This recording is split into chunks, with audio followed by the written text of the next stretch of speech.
이번에는 광합성 연구를 우리가 같이 정리를 해보려고 합니다. 이번에 선생님이 광합성 연구라고 하는 여기에 광합성 발전사, 그러니까 광합성 연구를 하면서 이 과학사를 가져온 이유는, 왜냐, 광합성을 연구한 사람들이 누굴까요? 당대 최고의 똑똑한 과학자들이겠죠. 이 과학자의 사고력, 이들의 생각하는 방법, 이거를 여러분들이 배우길 바래서 가져왔습니다. 그리고 이들이 어떻게 탐구해 나가는가, 이 탐구해 나가는 그런 어떤 아이디어, 요것도 여러분들이 이 수업을 통해서 배워 나가기를 바라는 마음으로 우리가 선생님이 이번에 재구성을 한 거예요. 자, 그래서 이번에는 광합성 연구 발전사를 통해서 광합성의 의의를 찾고, 그 다음에 이제 여기에서 우리에게 주는 시사점을 한번 보는 겁니다. 그래서 이번에는 헬몬트의 연구와 프리스틀리의 연구를 우리의 이 책을 통해서 세상을 바꾼 생명과학, 여러분들이 선생님 도서관에도 해놨으니까 한번 참고삼아 보시기 바라겠습니다. 자, 그래서 첫 번째, 우리 그 지문을 선생님이 너무 길어서 여기에 실기는 굉장히 힘들어서 1분만 발췌해 왔어요. 여러분이 요 정도만 공부해도 충분히 될 겁니다. 자, 요 부분을 선생님이 한번 더 추가적으로 위에 하나 더 놓을게요. 건조한 흔 앞쪽에 이런 말이 나오죠. 당시에 사람들은 어떤 생각을 하고 있었냐면, 흙이 나무로 변한다. 자, 흙이 작은 지우개, 보통 지우개. 자, 됐죠? 흙이 나무로 변한다. 이렇게 생각을 했다 그랬죠.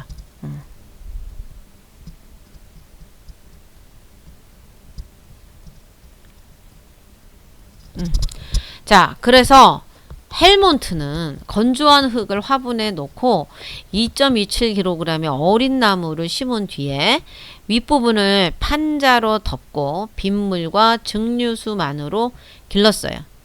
자, 그래서 5년 후에 어린 나무는 무게가 74.47kg이 증가해서 76.74kg으로 생장했으나 흙은 겨우 0.06kg이 줄어들었대요. 자, 이 실험으로 식물은 흙에서 양분을 얻는 것이 아니라 물만으로 자랄 수 있다고 결론을 헬몬트가 다시 재해석을 했습니다. 자, 이 과정을 우리가 한번 같이 공부를 하려고 해요. 자, 그랬을 때 여기는 가설이 아니라 뭐라고 해야 될까? 결론이라고 해야 되는데 선생님이 조금 자, 그래서 이 부분을 우리가 한번 정리를 해볼 필요가 있겠다. 그래서 가지고 와봤어요. 자, 헬몬트는 그래서 당시의 사람이니까 먼저 헬몬트는 가설을 어떻게 세웠을까? 자, 흙이 나무로, 이걸 이렇게 표시하면 안 돼, 이거보다. 왜 얘가 이렇게 되지? 자, 흙이가 아니라 식물이 생장하는데 뭐가 필요할 것이다? 흙이 선생님이 요거 표현을 좀 너무 좀 그렇게 했다. 여기를 이게 아까하고는 다르게 자꾸 이렇게 당시 사람들은 어떻게 하냐면은 이렇게 해야지. 식물이 생장하는데 흙이 필요하다고 생각했다. 이렇게 해야지 훨씬 더 정확하겠죠? 아까 표현은 좀 별로였어요. 자, 식물이 생장하는데 흙이 필요하다라고 필요할 것이다 라고 가설을 세웠어요. 그래서 이제 어떻게 했냐면 첫 번째 흙의 질량을 측정하고 여기 킬로그램이랬으니까 이거 무게보다는 질량이라고 합시다. 여기 질량이라고 선생님이 적어 놓을게요. 그래서 그래서 흙의 질량을 측정. 그 다음에 흙만 했나? 나무도 질량을 측정했더니 결과가 어떻게 됐어? 그 다음에 맞아. 5년간 증류수 하고 빗물만 줬었어요. 물을 줬어. 그치? 빗물을 줬어. 자, 그랬더니 결과 어떤 일이 벌어졌어? 나무가 74점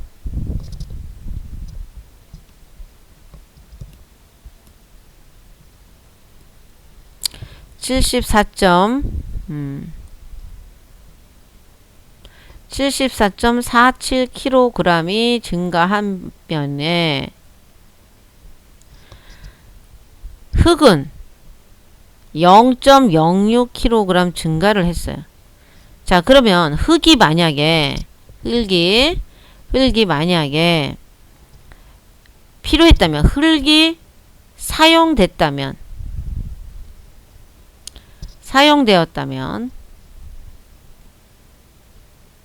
그러면 흙이 어떻게 돼야 되지?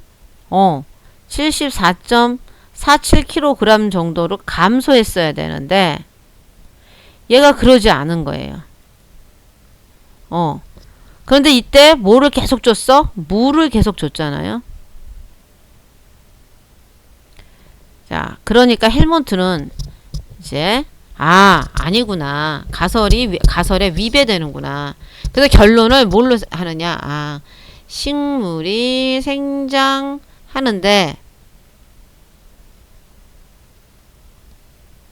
물이 필요하구나로 결론을 내려줘. 그렇죠? 그래서 이 헬몬트의 연구가 뭐예요? 광합성의 하나인 물의 사용을 알아냈다는 것.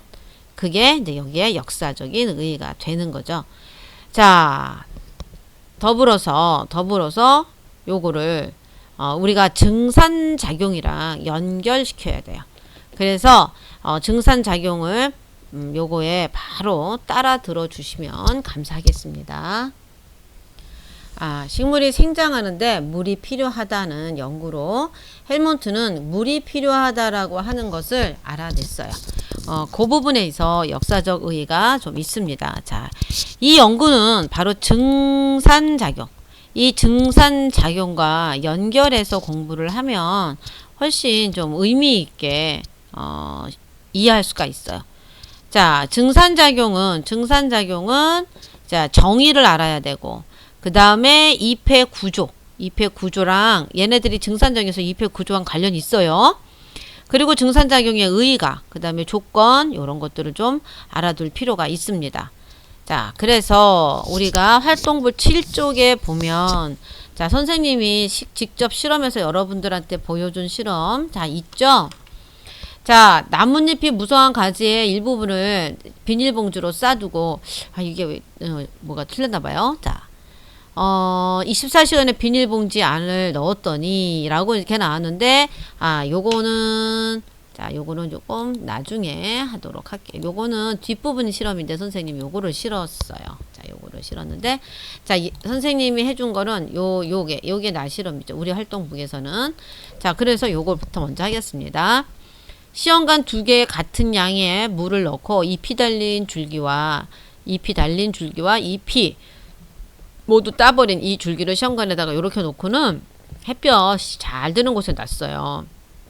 근데 햇볕이 않는 날도 있었어요. 그래서 변화가 있는 것도 살펴보긴 했습니다. 근데 이때 저는 식용유를 2-3방울 떨어뜨려서 했어요. 자, 그래서 이때 이 식용유를 왜 넣었냐면은 이 식용유는 기름이잖아요.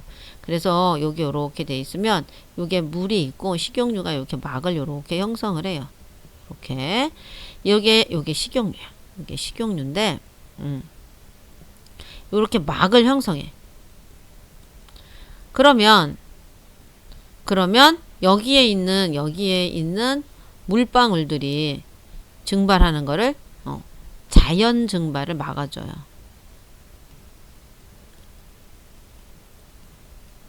자연 증발을 막아서 외부에 다른 어떤 영향을 주지 않도록 오직 물이 이 식물이 사용하는가, 식물이 어떻게 사용하는가만 볼 수 있도록 사용하는가를 볼 수 있도록 해주기 위해서 이렇게 하는 겁니다. 자, 그러면 선생님이 햇빛이 잘 비치는 곳에다가 놨더니 얘는 보세요. 물이 그대로 있고 얘는 이만큼이나 줄었어요. 전 선생님 진짜 깜짝 놀랐어요. 정말. 날씨가 흐린 날에는 요만큼만 줄었는데 선생님이 날씨 이거 할 때는 와 엄청나게 줄었었어요. 날씨가 엄청나게 줄었어. 자, 이렇게 차이 난 이유가 무엇일까? 자, 여기에 조건이 뭐였지 얘들아? 조건은 하나는 잎이 없고 하나는 잎이 있어요. 자, 잎이 있는 쪽이 물이 줄었어. 잎이 있는 쪽이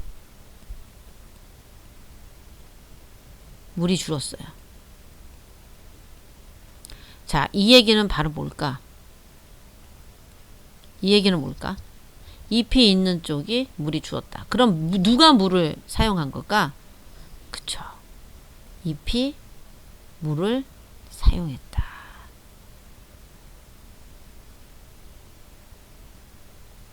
우리는 이유가 바로 이거다라고 얘기를 할 수가 있어요. 자, 그러면 잎이 근데 물을 다 사용했는데 잎의 질량이 증가하지 않았어. 자, 그래서 두 번째 실험을 한번 해본 거야. 우리 연구자들, 이 과학자들이 이 잎에다가 요렇게 지금 보면 어떻게 했어요?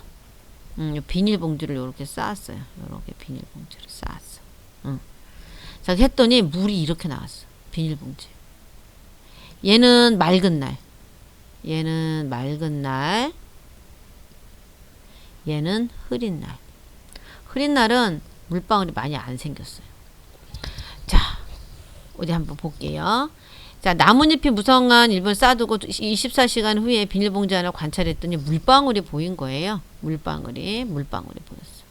자, 비닐 안에서의 물방울은 어디서 생긴 것일까? 한 거예요. 어떤 걸까? 아까 물이 줄었다라고 그랬어. 자, 줄기를 시험관 안에 있던 물이 어떻게 됐지?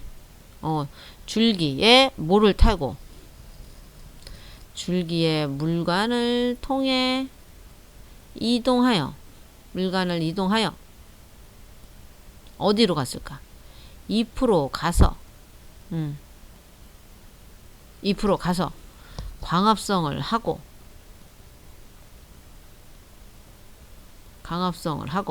어디로 나왔을까? 그치, 기공을 통해 밖으로 나온 거야.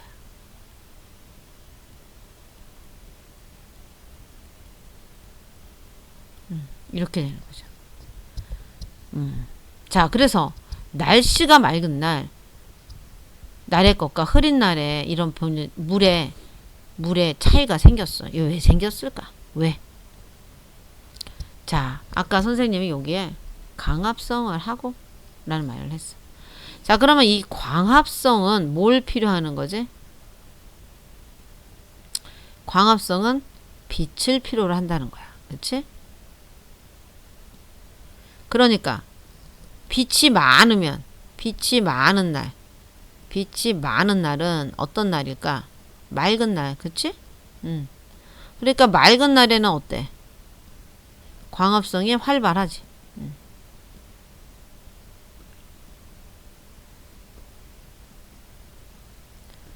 그런데 노란색으로 바꿀게. 좀 어둡지?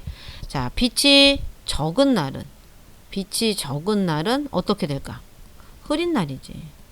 흐린 날은 어때? 바로 광합성이 활발하지 않은 거지. 뭔가 활발하지가 않아. 광합성이 천천히 일어나는 거야. 응.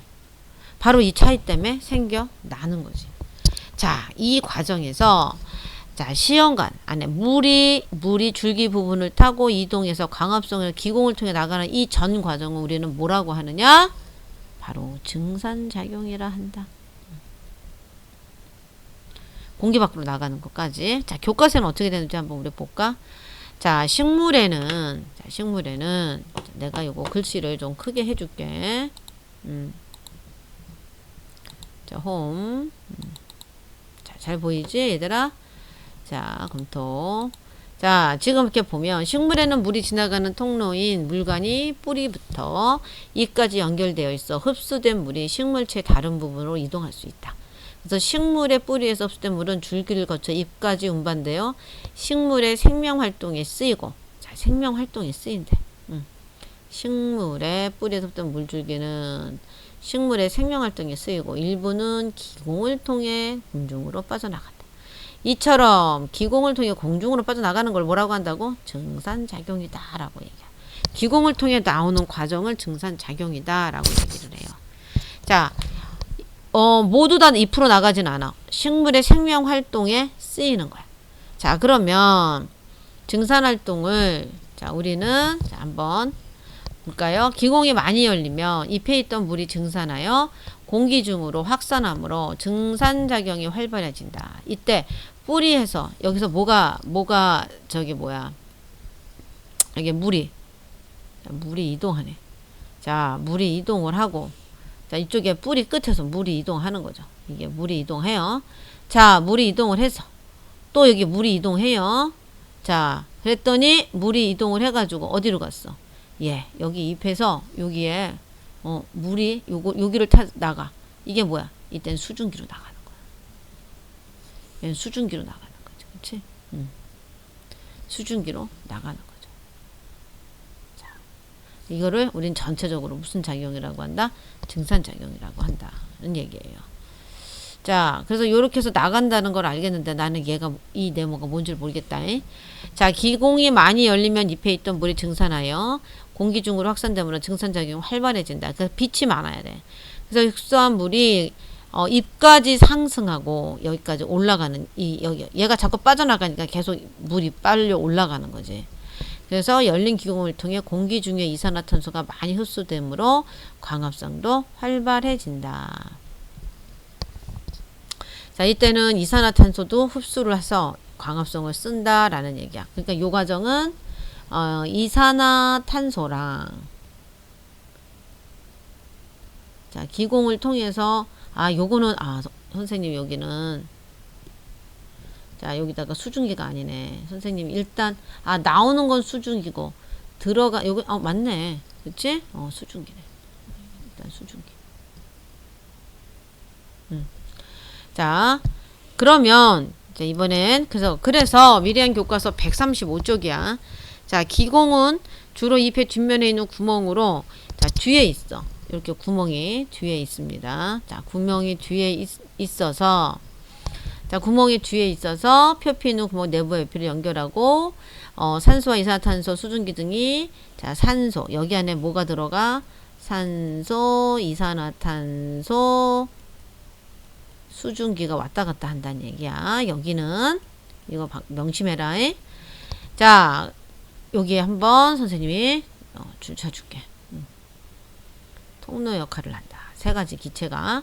그래서 기공은 두 개의 공변세포로 모여 형성이 되어 있고 기공이 열리면 증산작용이 활발하게 일어나고 기공이 닫히면 증산작용이 일어나지 않는다 라고 나왔어. 그래서 식물에서 증산작용이 일어나면 잎에 있는 물이 줄어든 양만큼 잎맥의 물관에서 물이 이동한다. 그래서 물관은 줄기를 거쳐 뿌리까지 연결되어 있는 뿌리에서 흡수된 물이 잎까지 계속 올라간다. 이와 같이 증산작용 뿌리 흡수한 물 이동까지 하는 원동력, 흡수한 물이 잎까지 올라가는 원동력이 되게 하고 그 다음에 증산하는 물의 양이 뿌리에서 흡수된 물의 양보다 많으면 그러니까 증발되면 증산작용이 너무 활발하게 되면 말라 비틀어지죠. 자, 그래서 우리는 여기에서 증산작용을 우리가 한번 정리를 해볼 필요가 있어요. 자, 증산작용은 바로 뭐예요? 방금 흡수한 물까지 1번 흡수한 물입까지 이동하는 물이 입까지 이동하는 원동력이 된다. 자, 두 번째는 뭐였지? 바로 식물 체온 유지, 식물의 체온을 유지해주는 역할을 한다. 자, 세 번째는 뭐가 있어? 뭐냐면은 식물체 내에 수분을 조절해 주는 거예요. 적당하게. 그래서 이파리를 잎을 만져보면 촉촉하죠. 바로 요거가 있다라는 걸 여러분이 아시면 되겠어요. 자, 그래서 증산작용으로 이제 끝나고, 그 다음에 이제 넘어가면 우리가, 자, 마지막 시간에, 시험 보기 전 마지막 시간에 했던, 자, 활동북 12쪽에 프리스틀리 실험이에요. 자, 우리가 프리스틀리 실험은 좀, 잘 정리해서 가볼 필요가 있어요. 프리스틀리 실험이, 자, 식물이 어떤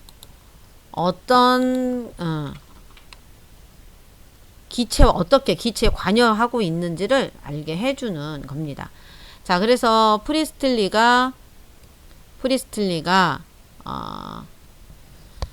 고민했던 거를 한번 우리가 여기 문제로 해보죠.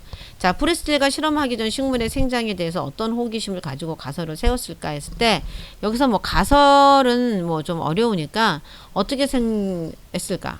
아, 여기서의 가설을 한번 그러면 한번 세워본다면 뭘까요? 여기 지금 현재 요거부터 가설을 하나 먼저 세워볼까? 뭘까? 이 가설은 연소하고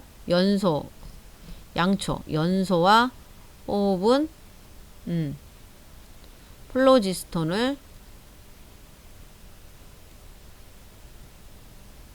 방출한다. 그렇지. 호흡은 똑같이 플로지스톤을 같은 걸 내뿜는다는 얘기예요. 그래서 그거 가지고 해봤더니 그렇게 됐어. 자, 그래서 자, 첫 번째, 그러고 나서 자, 여기에서의 가설은 그거예요. 그래서 여기에서의 가설은, 그래서 얘네들이, 그리고 플로지스톤을 자, 그리고 나서 얘네들이 그래서 죽었어요. 방출한다라고 얘기를 했고, 그 다음에 얘네들이 결과는 죽었어요. 자, 그래서 여기에 바로 넘어가는 바람에 조금 요 다음을 한번 여기가 좀 뭔가 어설프긴 좀 한데, 우리가 한번 가설은 프리스톤을 방출한다라고 얘기를 하고, 자, 여기에서 얘네들이 죽은 것에 대해서는 어떻게 해석을 했어요? 죽은 거에 대해서는, 자, 얘네들이 자꾸 플로지스톤을 방출하는 거야. 플로지스톤을 이렇게 방출을 해서 방출을 이렇게 해. 자, 그러면 플로지스톤이 유리종에 꽉 차면 더 이상 플로지스톤을 나갈 수 없어서 죽는다. 그치? 꺼지고 죽는다. 이렇게 됐어. 그치? 요렇게 해석을 했어요. 자, 근데 죽는다라기보다 기절한다. 이렇게 어느 정도 기절한다. 살려줬대요. 우리 프리스틀리는. 자, 그래서 여기까지는 하나 한 다음에 또 다른 하나 가설을 세워요. 이 결과를 통해서. 그래, 식물은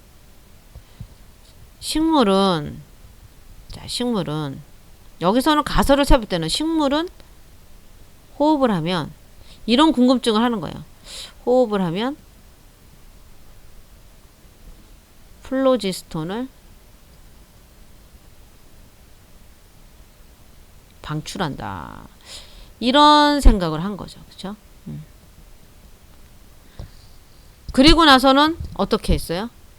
요렇게 그리고 나서는 그리고 나서 식물을 같이 한번 넣어봤어요. 이렇게 식물도. 그런데 어떤 일이 벌어졌어요? 이거는 내가 끌게. 요거는 끌게. 내가 요거는 굳이 안 해도 될 것 같아서 지울게요. 자, 여기에 선생님이 그냥 바로 쓸게요. 자, 그랬는데 결과가 나왔어요. 결과가. 어떤 결과가 나왔어요? 식물과 함께 있던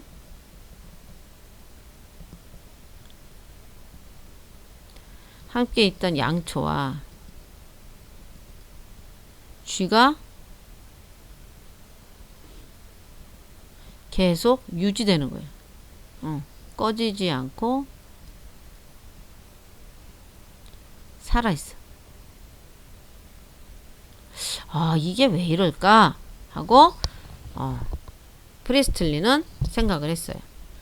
당시 프리스틀리는 프리지스톤을 믿었어요. 그래서 이때 이 양반은 어떻게 생각을 한 거냐면 어떻게 생각을 했을까?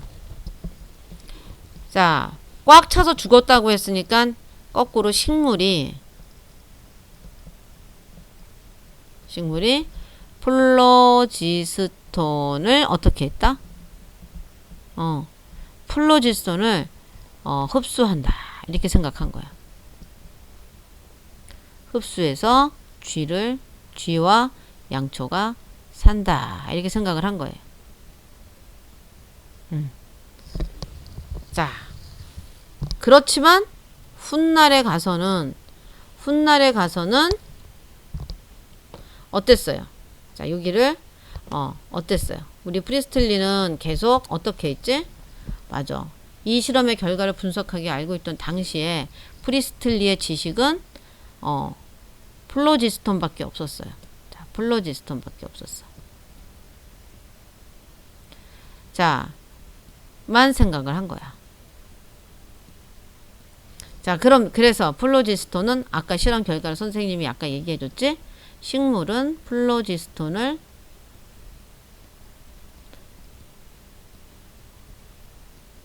흡수한다. 이렇게 생각하고 이제 마무리를 한 거죠. 그래서 이때 공기는 신선한 공기라고 얘기를 한 거죠. 자, 그러면 이 프리스틀가 이 실험 결과를 설명하기 위해서 뭘 더 알았어야 되는 거였어? 맞아. 이 라부아제가 뭘 변해? 연소는 뭐랑 결합하는 거다? 연소는 산소랑 결합하는 것이다.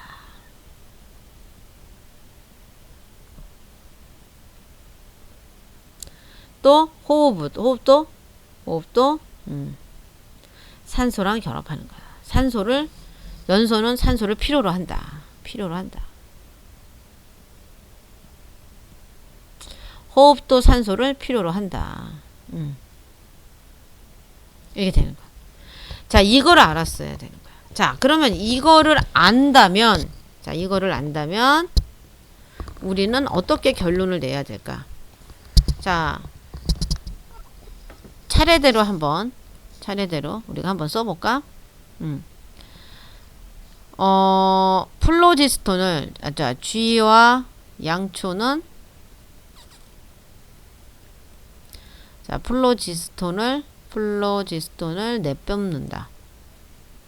방출한다. 그치? 이렇게 생각한 거지. 쥐가. 그치? 그런데, 플로지스톤을 방출한다고 생각했는데, 플로지스톤이 아니라고 했으니까, 우리는 쥐하고 나중에 알게 되는 거지. 다른 과학자가. 쥐와 양초는 뭐를 방출하는 거야? 이산화탄소를 방출하는 거지.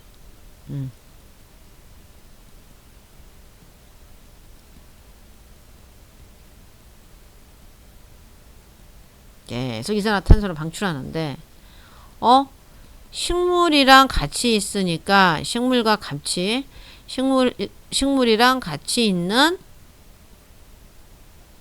같이 있을 때 얘네들이 계속 살아고 있었어. 그러면 식물은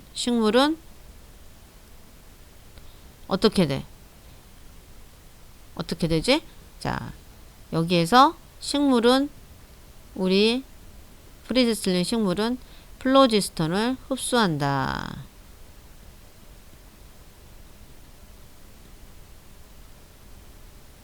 이랬어요. 자, 그러면 플로지스톤은 없으니까 뭐가 될까? 식물은 뭐를? 이산화탄소를 흡수한다. 이렇게 되는 거겠지.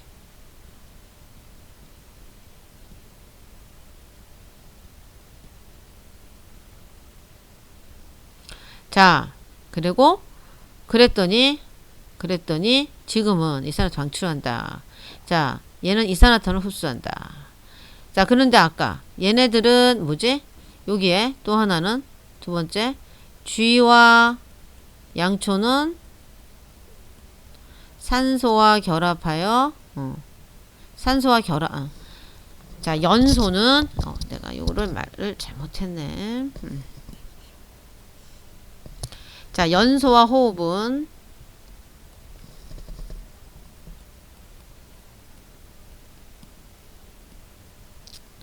연사호흡은 산소를 필요로 하는 거야. 산소를 흡수한다. 자, 그랬더니 얘네들이 흡수하는 걸 누가 주는 거야? 식물이. 따라서 식물은 뭐를 방출하는 거야? 산소를 방출하는 거지.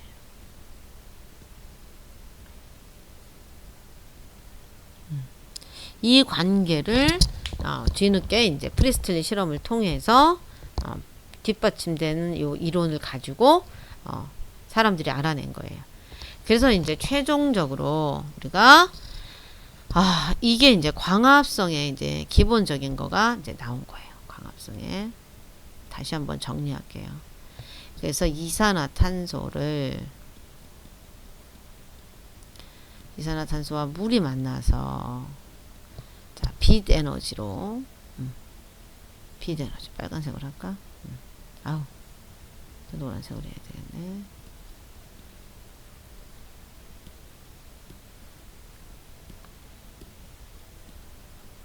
자, 이렇게 빨간색 빛 에너지. 자, 빛 에너지. 자, 요걸로 산소를 내뿜었고, 그 다음에 수증기도 내뿜는 거야. 그치? 수증기 물. 그리고는 뭐야? 그리고 나서 양분이라고 그랬어요. 그래서 양분은 나중에 배운다고 했어요. 자, 그러면 이산화탄소는 어디로? 자, 기공을 통해서. 또 물은 얘는 뿌리와 어디로? 뿌리와 줄기에 어디? 물관. 산소는 산소와 수증기는 기공을 통해서. 특히 수증기는 기공을 통해 나간다. 이거를 무슨 작용이라고 한다? 증산작용이라고 한다. 그래서 이 과정을 여러분들이 잘 알고 있어야 된다는 것을 명심하고 자, 이것으로 우리 광합성 우리가 배운 데까지 정리를 하도록 하겠습니다.